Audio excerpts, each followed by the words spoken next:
Welcome back to Late Night with Anderson Jacobs. In an article for The Guardian News, Neil Brennan raises some of his experiences dealing with delayed puberty as a teenager and the effects that it had on him whilst at school, which led to some bad decisions. Research around late maturation has demonstrated a link between the biological process and the effects that it can have on teenagers socially and psychologically. To further examine this, we present to you an in-depth look at Dylan, a teenager who is currently experiencing the effects of late maturation.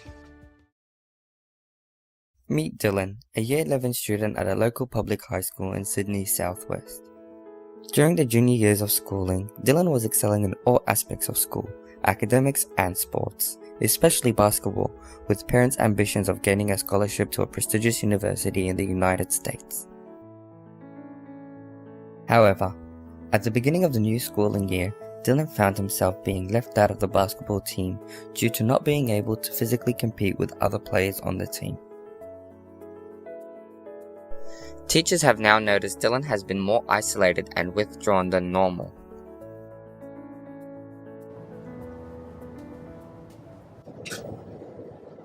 Dylan, it's 15 minutes till class finishes and you haven't done anything. Dylan's grades have significantly dropped compared to his performance in junior years. However, what has really come as a shock to his parents is recent news of Dylan being caught smoking by school surveillance cameras behind the portables.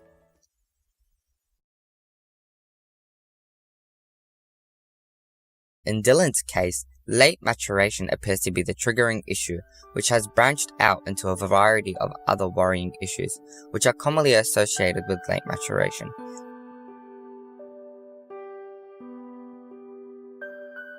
Dylan's case is an example of a biopsychosocial developmental cascade, as it demonstrates an intersection of biological, psychological, and social factors which have resulted in certain behaviors. To break it down, Dylan's late maturing has resulted in a withdrawal from school and home. Now he no longer associates with peers or pro-social activities, which has resulted in risk-taking behavior. Professor Jay Geed at the University of California states in his Healthy Body Risk-Taking Paradox that while adolescent bodies are at their physical health peak, there is an increase in risk-taking behavior. This is because during puberty, the limbic system, which is associated with the socio-emotional center, is developing at a much quicker rate compared to the cognitive control system, which helps teenagers regulate their emotions, planning, and impulse control. Professor Lawrence Steinberg from Temple University states that our decision-making process is hijacked by our socio-emotional center based on hot and cold cognitions. Hot and cold cognitions refer to context arousal, meaning adolescent behavior is impacted by the context around them. Studies have shown in situations where there is minimal context arousal, adolescents make better decisions and regulate emotions more effectively. However, when there is higher context arousal, adolescents tend to make poorer decisions because they are unable to regulate their emotions as effectively. Finally, Erik Erikson's theory of psychosocial development defines 8 distinct life stages. According to the theory, successful completion of each stage results in a healthy personality and the acquisition of basic virtues. Failure to successfully complete a stage can result in a reduced ability to complete further stages and therefore result in an unhealthier personality and a sense of self. The 5th stage, called identity versus role confusion, around 12 to 18 years of age, refers to a stage where adolescents search for a sense of self and personal identity through an intense exploration of personal values, beliefs, and goals. Dylan is clearly struggling with his identity, which has been flipped due to his late maturation. He is struggling with where he now fits in and his new goals.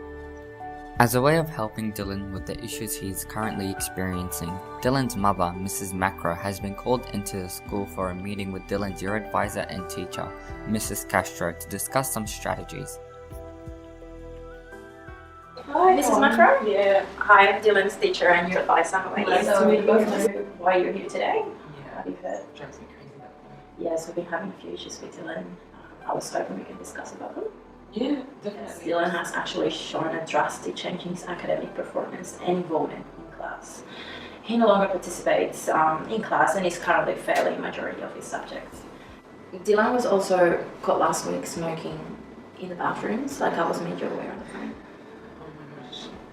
I'm just so shocked. He never used to act this way. I mean, last year, the year before that, he was just a star kid. I don't know. Well, that's interesting because usually boys around that age usually have a difficult time with maturing rates. Often because they see their peers are mature earlier and faster than them. So, however, as a teacher, you're aware that I cannot have an impact on that. However, I really want to focus on eliminating the secondary behaviors acquiring, which might be a result of his late maturing. That makes sense because ever since he was dropped off the basketball team, I've noticed this gradual change with him. I mean, I know he's really worried about his physicality. He is a small body compared to his peers. I mean, but if this is gonna cause him to start smoking and acting out, I just hope it doesn't keep going in that direction because what's next, after the smoking, the truancy, it's just gonna go downhill from there. Okay, well, just wanted to ask you, have you ever heard of a theorist called Adolescent? Can't say that I have. Well, he has this theory discussing stages of human social development and how gaps in the stages can cause problems for adolescents as they progress into young adult. In order to prevent any issues in the future, we have to come up with strategies to help Dylan. And I have gathered enough information with all we've discussed about this issue, and to my conclusion, we need to respond to it. And most likely, we might need to need additional support to tackle the issue inside and outside school. Well, first we need to speak with Dylan. He probably won't be ready to talk since he's been avoiding it to you and to us. So we will attempt to do it, but in the case he decides not to, do you know someone he trusts who can open up, like a favorite teacher he has? Well, I know he has a really good relationship with his drama teacher. Okay. Yeah, that's a good sign. So there are lots of programs available for the school that Dylan can benefit from. So one of them is Pause Breathe. I don't know if you heard about it. It's a mindfulness program and it has yielded really good results in schools in the UK. We can also get in contact with his drama teacher since he's been doing good in academically just in drama, and get other teachers involved as well to help him with the units he's failing. Okay, cool. Well, how are we going to get him to do that since he's been withdrawn lately and he just refuses to participate? Yes, well, we'll have to go step by step with him. We won't expect an adolescent to make choices with our full judgment because adolescents' behavior goes through a lot of changes. And when he's ready, he will open up. That's why we have to keep trying and always keep in touch to see how things have improved. We also need to redesign our policies. One of them is probably integrate this post-breathe program for all in the school. So, we can create awareness for all the students, and as well they also can benefit from it. Also, to get some extra advice on the issue, we asked Professor Lily Aziz from the Responsibility Initiative for her opinion on Dylan's case and what can be done. So I've looked into Dylan's case and I've really come up with a few strategies using the child framework. I think the biggest concern is his well-being at the moment, and the way to address this is through social networking, getting the community involved, his peers and his teachers. So it's also about home support as well as school support, creating a very supportive environment. The school also needs to come up with initiatives to help him overcome these issues. Now, there's a Chat to Me program that I'd really like to enlist him in. So this Chat to Me program is about designing a social network with his peers and the wider community. In this program, Dylan has the opportunity to speak to the school counsellors, past students, peers and teacher mentors to help support his emotional well-being and development. So through this program, Dylan learns to manage his social and emotional skills so that he can build confidence. Through working with role models, this will encourage him to participate more and seek new interests and opportunities, instead of isolating himself and partaking in high-risk behaviours. This will ultimately help him manage his own behaviour by making sensible decisions.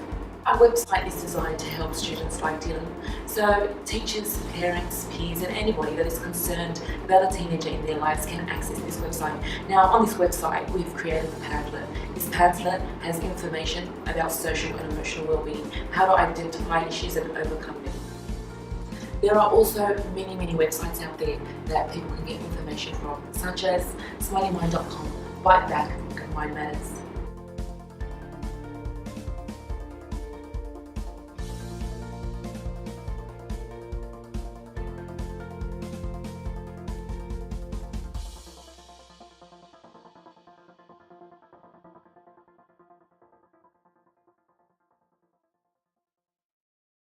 Hi, my name is Miriam, and throughout this unit I have learned about the biological, psychological and social development of adolescents. I think this unit has been extremely helpful in providing essential information that will have a great impact on the foundation of my teaching strategies and style. By looking at the biological, psychological and social aspects of adolescent development, the lectures and tutorials have enlightened me with the bio-psycho-social approach. The approach has impacted the way I have previously perceived each sphere of the human development. I now see the human development as an intrinsically intertwined and multifaceted network. Some interesting themes and concepts were those of J. Gidd about the risk-taking paradox and Ernst Steinberg's explanation of this paradox through hot and cold cognition. It is important to be aware of the how and why of adolescent decision making. I will implement what I have learned about adolescent decision making by trying to adopt strategies that will help them make mindful and responsible decisions that will enhance their social and emotional well-being and safety at school and outside of school. The information that I have learned will also assist me to ensure I have useful and insightful information that I can provide to parents, caregivers and other professionals, such as websites like Mind Matters, Bite Back and Smiley Mind. It is essential that the social development of the brain is nurtured, as a growing body of evidence proves that there is a strong correlation between healthy and positive social emotional well-being and academia. That is why I will implement mindfulness at the heart of my teaching strategies and pedagogy. So another leading idea in the adolescent world is Vygotsky's zone of proximal development and scaffolding. I have found his work to be extremely insightful and useful. I can directly apply his concept to my KLA area English through understanding the social processes of learning. I can help nurture and facilitate student learning and information processing, which will ultimately enhance their learning outcomes and experiences. In this unit, I have learned that adolescence is a complex process, that in the past it comprised merely of negative perspective, but in recent times studies have suggested that adolescents are capable of performing much better than adults in numerous tasks and abilities. So we as future teachers need to develop and implement teaching strategies that maximize their potential, not only academically, but also by addressing their biological, cognitive, and social-emotional needs. This unit has also allowed me to understand the brain processes that peak in adolescence and how the brain begins to specialize for adult modes of action, and how this has so many effects in so many aspects. For a future mathematics teacher, to me it is important to understand the cognitive processes that drive mathematics learning, as this is important to design effective approaches to mathematics teaching. Now that I know the students can hold 5 to 9 elements of information and process 2 to 4 elements, we cannot design tasks that overload the working memory. And so we can maximize the learning by avoiding the split attention effect, for example, and have textual information spatially integrated rather than separated. In mathematics, zone of proximal development and scaffolding is crucial. This theory of Vygotsky allows students to have guidance in their learning to finally being able to perform the task by themselves. I have finally learned that yes, we are teachers. We need to teach math, for example, but there's more to that. I now believe that teaching and well-being go together hand by hand. We do need to design our classes using a kaleidoscope of personal and social capabilities, but not only because strong social emotional skills predict positive outcomes, academic outcomes, but because every adolescent identity is forming, and as they are experimenting with different lifestyles, if they fail to establish a sense of identity, it can lead to a number of common adolescent problems. So we need to implement well-being programs such as mindfulness, pets, and ants to all students, because what we feel affect what we think and do. So social and emotional well-being should be supported by all schools to help students succeed. It's been about 16 minutes and you made it to the end. I've got to be completely honest with you. I spent 3 years of my undergrad studying history and archaeology, so when I first saw a unit that said adolescent development, I thought, yay, biology. Stop it. However, this unit turned out to be more than just biology. It taught me to view adolescence through a variety of different lenses, like socially, psychologically, and most importantly through the lens of a pre-service teacher who's going to have to spend every day with them. Firstly, Robert Eppenstein's view of adolescence as an artificial extension of childhood was a theory which really challenged the way I viewed the construction of adolescence by society, usually through infantilizing them. As a teacher, I want to help develop highly competent and autonomous students who make effective decisions. This also lends itself into Erik Erikson's theory of psychosocial development, as during the 5th stage, teenagers are experiencing a stage of identity formation. As a teacher, I want to help guide students into better understanding their capabilities and intellect. Also, learning to look at behaviour through a biopsychosocial developmental framework was extremely informative because it recognised that behaviour occurs due to a variety of different intersecting factors. As a teacher, this has taught me to examine behaviour through a variety of different lenses to better understand the cause and to better fully understand my students. Engaging with some of the content in this unit has been really effective for my key learning area. Teaching history, especially in the junior years, can be a bit all over the place. From one term you go learning about ancient Greece to the Vikings and then first contacts. What's important is developing concepts like source work and historical inquiry, and learning about how short-term and long-term memory operates was extremely effective, as now I know how much information I should be providing my students at one time and what aspects I need to be emphasizing in order to transfer knowledge into their long-term memory. This may mean taking a low-element interactivity approach, like introducing historical terms before applying those terms to any classroom work. As students become more confident with working with historical concepts, then scaffolding can be reduced to help develop more autonomous thinking students. I just want to say thank you again for the great semester.